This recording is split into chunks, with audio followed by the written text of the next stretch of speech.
নমস্কার ভক্তগণ। মহাদেব, যিনি আদি, যিনি অন্ত, যিনি পরম বৈরাগী, আবার তিনিই পরম দয়ালু। আমরা যখনই কোনো বিপদে পড়ি, আমরা সবার আগে সেই ভোলানাথের কাছে ছুটে যাই।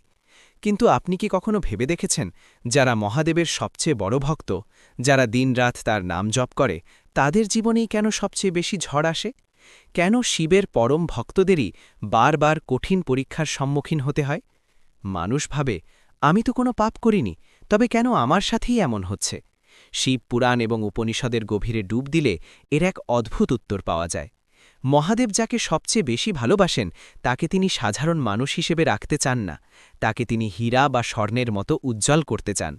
আর সোনা যেমন আগুনে না পড়লে খাঁটি হয় না, ভক্তও তেমনি কষ্ট না পেলে মহাদেবের প্রকৃত সান্নিধ্য পায় না। আজকের এই বিশেষ ভিডিওতে আমরা আলোচনা করব সেই 5টি কষ্টের কথা, যা মহাদেব তার অতি প্রিয় মানুষদের জীবনে প্রদান করেন। এই ভিডিওটি কেবল একটি তথ্যের ভিডিও নয়, এটি আপনার জীবনের কঠিন সময়গুলোতে মানসিক শক্তি যোগানোর একটি মাধ্যম। শেষ পর্যন্ত সাথে থাকুন, কারণ ভিডিওর শেষে আপনি জানতে পারবেন কেন এই কষ্টগুলো আসলে অভিশাপ নয়, বরং মহাদেবের পরম আশীর্বাদ। প্রথম কষ্ট, মায়ার বিনাশ বা প্রিয়জনদের বিচ্ছেদ। মহাদেব যাদের ভালোবাসেন, তাদের জীবনের প্রথম যে বড় কষ্টটি তিনি দেন, তা হল বিচ্ছেদ। এটি হতে পারে কোনো প্রিয় বন্ধুর সাথে দূরত্ব, পরিবারের কোনো সদস্যের সাথে মনোমালিন্য, কিংবা অত্যন্ত ভালোবাসার কোনো মানুষের প্রস্থান। কেন এই কষ্ট? মহাদেব স্বয়ং বৈরাগী, তিনি জানেন যে এই পৃথিবী নশ্বর। আমরা যখন কাউকে অতিরিক্ত ভালোবেসে ফেলি, তখন আমাদের আত্মার ফোকাস মহাদেব থেকে সরে গিয়ে সেই রক্তমাংসের মানুষের ওপর গিয়ে পড়ে। আমরা ভুলে যাই যে আমাদের আসল আশ্রয়দাতা হলেন পরমেশ্বর। শাস্ত্রে বলা হয়েছে, মহাদেব যখন দেখেন তার ভক্ত মায়ার জালে এমনভাবে জড়িয়ে পড়ছে যে সে তার আত্মিক উন্নতি ভুলে যাচ্ছে, তখন মহাদেব সেই মায়ার বাঁধন আলগা করে দেন। এই একাকিত্ব আপনাকে ভেতর থেকে শক্তিশালী করে। যখন আপনার চারপাশ থেকে সবাই দূরে সরে যায়, তখনই আপনি আপনার ভেতরে তাকাতে বাধ্য হন, আর সেই অন্তরেই মহাদেবের বাস। তিনি আপনাকে বোঝাতে চান, হে ভক্ত, কেউ তোর সাথে থাকুক বা না থাকুক, আমি তোর ভেতরেই আছি। দ্বিতীয় কষ্ট, চরম আর্থিক বিপর্যয় ও অভাব। শিব ভক্তদের জীবনে প্রায়শই অভাব দেখা দেয়।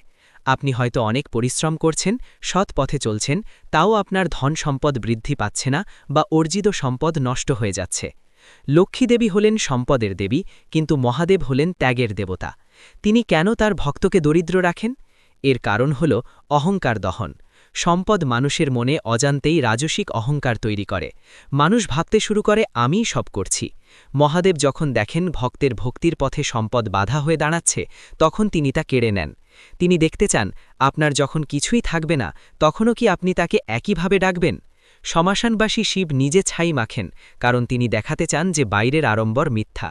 তিনি আপনার হাত থেকে মাটির খেলনা কেড়ে নেন, যাতে আপনাকে মহাবিশ্বের মালিকানা দিতে পারেন।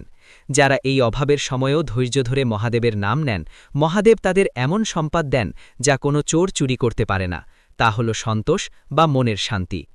তৃতীয় কষ্ট, দীর্ঘস্থায়ী শারীরিক ও মানসিক যন্ত্রণা। অনেকে প্রশ্ন করেন, এত পূজা করি তাও কেন আমার শরীর ভালো থাকে না, বা কেন আমি মানসিক অবসাদে ভুগি? হিন্দু ধর্মমতে আমাদের জীবন সঞ্চিত কর্মের ফল। মহাদেব পরম করুণাময়, তিনি চান তার প্রিয় ভক্ত যেন পরবর্তী জন্মের জন্য কোনো পাপের বোঝা বয়ে নিয়ে না যায়। তাই তিনি এই জন্মেই ছোট ছোট কষ্টের মাধ্যমে আপনার বড় বড় পাপ বা কর্মফল কাটিয়ে দেন। শারীরিক কষ্ট আসলে আত্মার শুদ্ধিকরণ। অসুস্থ অবস্থায় মানুষ জগৎকে যেভাবে চিনতে পারে, সুস্থ অবস্থায় তা সম্ভব নয়। এই কষ্টের সময়েই মানুষ বুঝতে পারে এই শরীর নশ্বর। যখন আপনি যন্ত্রণায় কাতরাচ্ছেন, তখন আপনার প্রতিটি ওম নমঃ শিবায় জপ সাধারণ অবস্থার চেয়ে 1000 গুণ বেশি শক্তিশালী হয়। মহাদেব আপনাকে এই কষ্টের মাধ্যমে আরও সহনশীল এবং আত্মিকভাবে বলবান করে তোলেন। চতুর্থ কষ্ট, সামাজিক অপমান। এটি একটি অত্যন্ত কঠিন পরীক্ষা। আপনি হয়তো কারোর ক্ষতি করেননি, কিন্তু সমাজ আপনাকে ভুল বুঝছে, আপনার নিয়ে নিন্দা হচ্ছে, আপনার সততা নিয়ে প্রশ্ন তোলা হচ্ছে। মহাদেব নিজে এই পরিস্থিতির মধ্য দিয়ে গেছেন। সমুদ্র মন্থনের সময় যখন বিষ উঠে এসেছিল, তখন দেবতারা অমৃত নিয়েছিলেন, আর মহাদেব জগতের কলঙ্ক বা বিষ নিজের কণ্ঠে ধারণ করেছিলেন। তিনি হয়েছিলেন নীলকণ্ঠ। মহাদেব তার প্রিয় ভক্তকে শেখান যে দুনিয়া তোমার সম্পর্কে কি বলছে তাতে তোমার কোনো কিছু যায় আসে না। যদি তুমি সত্যের পথে থাকো তবে হাজারো অপবাদ তোমাকে ছুঁতে পারবে না। তিনি আপনাকে লোকলজ্জার ঊর্ধ্বে উঠতে শেখান। যখন আপনি মানুষের প্রশংসার মায়া ত্যাগ করে কেবল মহাদেবের সন্তুষ্টির জন্য কাজ করবেন, তখনই আপনি প্রকৃত শিবত্ব লাভ করবেন। পঞ্চম কষ্ট, চরম অপেক্ষা। আপনি প্রার্থনা করছেন বছরের পর বছর, কিন্তু কোনো উত্তর পাচ্ছেন না। মনে হচ্ছে মহাদেব বুঝি আপনার কথা শুনছেন না। এই যে দীর্ঘ অপেক্ষা, এটিই সবচেয়ে বড় কষ্ট। কেন এই বিলম্ব? মহাদেব আশুতোষ, যিনি দ্রুত সন্তুষ্ট হন, কিন্তু তিনি তখনই ফল দেন যখন ভক্তের আধার বা পাত্র তৈরি হয়।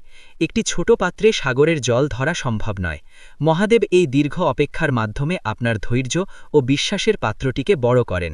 তিনি দেখতে চান আপনি কি শুধু ফল পাওয়ার লোভে তার পূজা করছেন, নাকি তাকে ভালোবাসে বলে পূজা করছেন।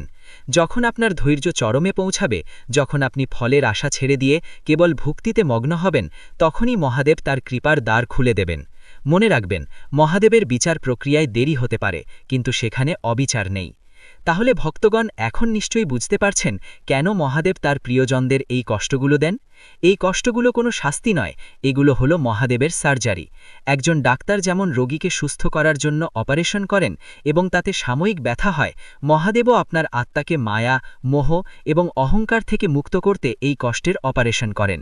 যদি আপনার জীবনেও আজ অনেক কষ্ট থাকে, তাহলে আনন্দিত হন, কারণ মহাদেব আপনাকে নিজের নজরে লিখেছেন। তিনি আপনাকে সাধারণ মানুষের ভিড় থেকে আলাদা করে নিজের করে নিচ্ছেন। জীবনে যখনই অন্ধকার ঘনিয়ে আসবে, শুধু একবার চোখ বন্ধ করে বলুন, হে মহাদেব, তুমি যে অবস্থায় রাখো না কেন, আমি যেন তোমার নাম ভুলে না যাই। দেখবেন কষ্টের পাহাড় নিমেষেই মিলিয়ে যাবে। ওম নমঃ শিবায়।